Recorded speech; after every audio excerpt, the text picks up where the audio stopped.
वो जमीन छोटी पड़ गई थी उनको, कह रहे बीड़ी धरती होगी और कोई हो नहीं रहा संकट जो का, तो करोड़ अरबों रुपये खर्च भी हो लिए, अब मरता क्या नहीं करता, बिग्गी बिल्ली बनकर।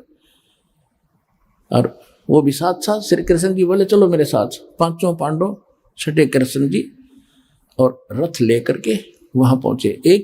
एक योजन यानी 4 कोस की दूरी पर रथ छोड़ दिया, रथ पीछे पीछे आ रहा है और पांचों पैदल चल पड़े। और उस दिन क्या हुआ कि सुदर्शन जी ने ये बात जाकर बताई अपने गुरुदेव करुणामय अर्थात परमेश्वर कबीर जी से कि भगवान भीम आया था और ऐसे ऐसे कह रहा था, मैंने तो उसको मना कर दिया।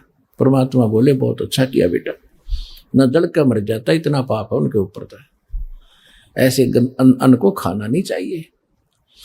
अब परमात्मा बोले वो फिर आएंगे भाई, क्योंकि उनका काम तो बनना ही नहीं है, बनना ही यहाँ से है, वो तो हमसे ही बनेगा।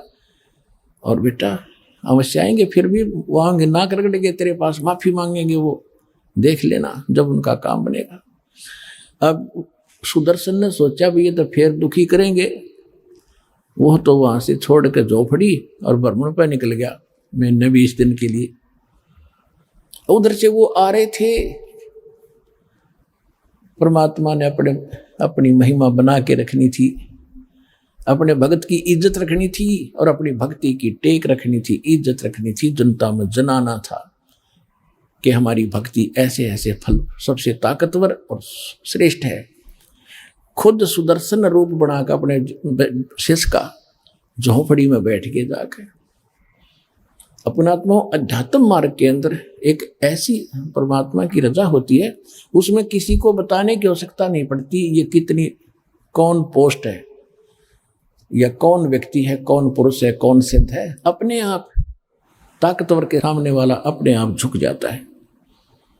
जब श्री कृष्ण जी वहां आए तो परमात्मा बैठे थे झोपड़ी में आसन पे,